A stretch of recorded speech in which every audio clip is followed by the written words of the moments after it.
Now let's take a look at multicolor profiling.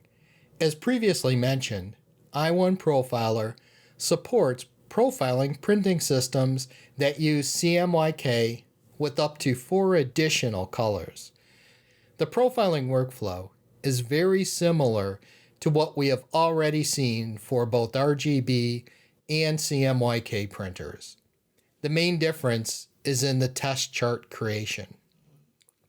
To start a multicolor profiling workflow, select the printer type, for example CMYK plus 2, then click on Profiling.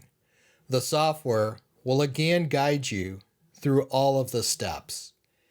In the step patch set, the additional spot colors can individually be defined by entering LAB values for each additional primary color.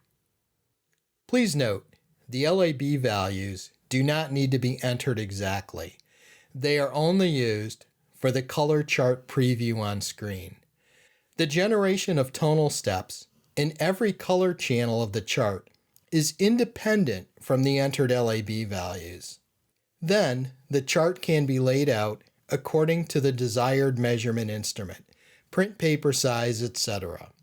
The final chart can then be saved as a DCS2 file, printed, usually via a RIP, and then measured to calculate the profile.